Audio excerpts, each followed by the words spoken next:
Fala galera, beleza? Como é que vocês estão? Eu espero que vocês estejam bem, graças a Deus. Bem-vindos a mais um vídeo. Hoje nós vamos falar um pouco de 1 Coríntios, novamente, capítulo 5. E se você estiver gostando dessa jornada, não deixe de nos acompanhar, que é muito importante. E hoje nós vamos falar sobre Paulo confronta a imoralidade e o orgulho. Uma breve introdução para vocês. Paulo foi um dos apóstolos de Cristo. Ele implantou algumas igrejas, construiu algumas igrejas. Ele enviou algumas cartas para essas igrejas, e uma delas é 1 Coríntios, que foi destinado a um povo em Corinto. E essas cartas tinham a definição de instruir, de auxiliar em algumas questões dos irmãos daquela época, que também estão servindo para nós hoje em dia. Porque o que tem de novo debaixo desse sol? Bom, capítulo 5, Paulo inicia já falando uma braba. Comenta-se por toda parte que a imoralidade sexual em seu meio, imoralidade que nem mesmo os pagãos praticam.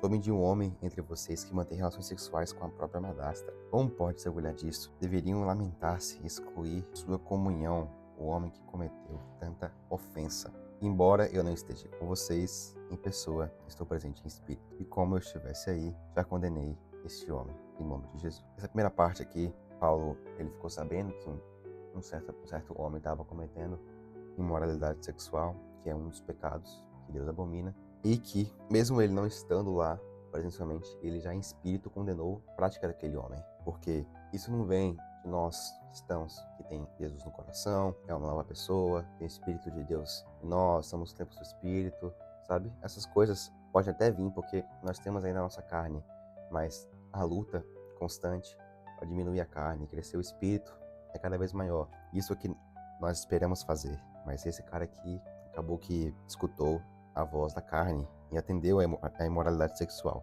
E Paulo, ele pede para convocar uma reunião, que ele estaria com eles em espírito, e o poder de Jesus também estará presente. E Paulo, no versículo 5, diz: entreguem esse homem a Satanás, para que o corpo seja punido e o espírito seja salvo no dia do Senhor. Como assim, André?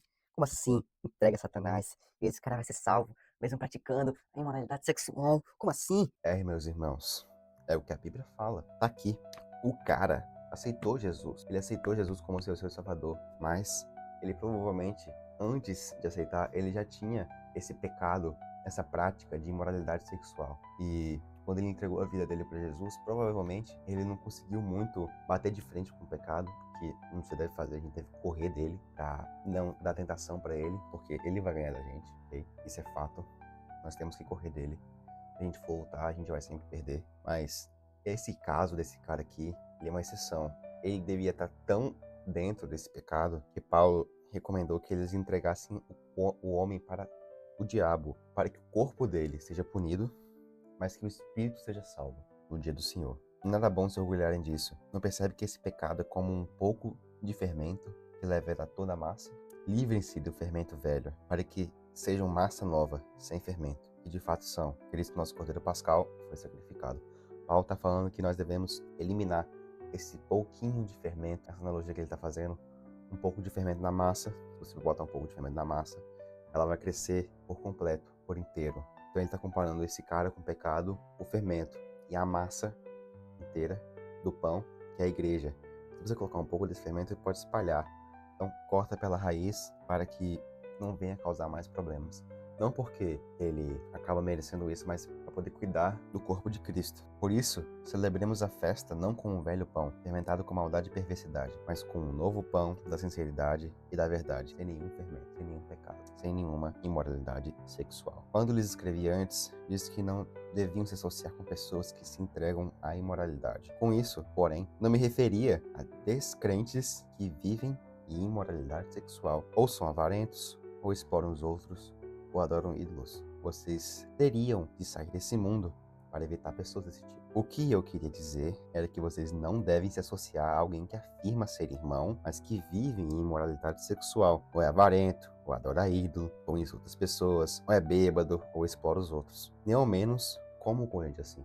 O Paulo está falando que ele tinha escrito uma carta antes para eles, que não deviam se associar com pessoas que se entregam à imoralidade sexual, não se associar com pessoas que não acreditam que Jesus é o Salvador, e que fazem esse tanto de coisas. Ele não estava se referindo a essas pessoas. Ele estava se referindo a pessoas que eram da igreja, que se falavam que eram seguidores de Jesus, cristãos, que praticavam essas coisas. Essas pessoas têm um pequeno problema, porque elas não querem a mudança e quando o evangelho confronta elas, elas acabam não mudando e aí acabam influenciando outras pessoas na igreja. Isso que gera um pouco de dúvida. E o que Paulo queria dizer é que eles não deviam se associar com pessoas que afirmam ser irmão, mas que vivem em imoralidade sexual, ou é avarento, ou adora ídolo, ou insulta as pessoas, ou é bêbado, ou explora os outros.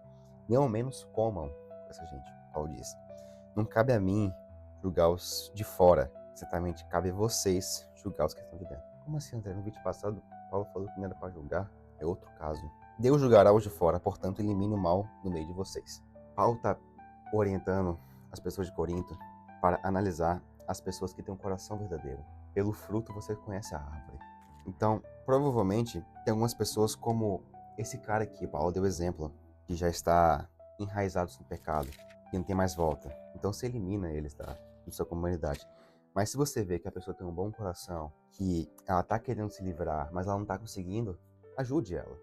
Ajude, mas que pede primeiro a sabedoria e discernimento de Jesus, do Espírito Santo, para que ele possa auxiliar você nessa decisão e nesse julgamento.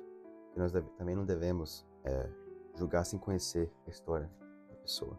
É tudo uma questão de detalhes na Bíblia. Então, por isso que você não pode remover um versículo da Bíblia e usar separadamente para uma coisa que você queira. Você tem que usar como está no contexto da Bíblia. Por isso que é muito importante a gente ler a Bíblia assim, diretamente. Por isso também é muito importante você não perder nenhum vídeo, certo? Vê lá do primeiro, lá do início, que você vai pegando o contexto até chegar nesse aqui ou nos próximos, ok? Eu espero que esse vídeo tenha te ajudado, que Deus tenha falado com você. Muito obrigado por assistir até aqui. Até o próximo vídeo, capítulo 6. Nos vemos lá.